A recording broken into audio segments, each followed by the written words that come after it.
જૂનાગઢના માંગરોળમાં ફાયર સ્ટેશનના સીસી રોડના કામમાં ભ્રષ્ટાચારનો આક્ષેપ કરાયો છે।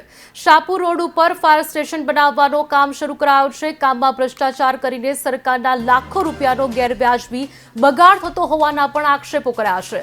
પરંતુ સત્ય શું છે તે તપાસ બાદ જ બહાર આવશે। ત્યારે આ મામલે તંત્ર દ્વારા તપાસ કરવામાં આવે તેવી લોક માંગ ઉઠવા પામી છે। જે 6 ઇંચની ભરાઈ હોય એની જગ્યાએ હમણાં 5.5 કે 4 ઇંચ પણ નથી। સ્થળ પર આવીને ચેક કરેલ તો અને વચના અંદર ઊંચું કરી કાંકરા નાખી અને સાઈડની બોર્ડર છે ને નીચી કરી અને અહીંયા 6 ઇંચ બતાવે અને વચમાં ઊંચું બતાવે કાંકરા નાખી દીધા। ફરતીકોર એવી રીતના જ કામ ચાલુ છે અને ફાયર સ્ટેશન બનાવી આ મોટો ભ્રષ્ટાચાર થઈ રહ્યો છે હમણાં। અને નથી એન્જિનિયર અહીંયા હાજર, નથી કોઈ એ લોકોનો મતલબ કે અહીં સુપરવાઇઝર નથી હાજર અને સિમેન્ટ રેતી કાંકરી શું ચાલે શું નથી ચાલતું એ કોઈને ખબર જ નથી। આવી પોઝિશન છે।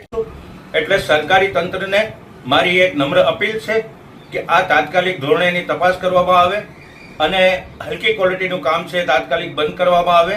માંગરોળ શહેરને ફાયર સ્ટેશનની જરૂર છે। ફાયર સ્ટેશન અવશ્ય બનવું જોઈએ, પણ એમાં ભ્રષ્ટાચાર થતો તાત્કાલિક ધોરણે રોકી અને જે કોઈ પણ ઓથોરિટી જવાબદારી એમની હોય એની ઉપર પગલાં લેવામાં આવે અને કોન્ટ્રાક્ટરને હિદાયત દેવામાં આવે અથવા તેમનું પેમેન્ટ રોકવામાં આવે।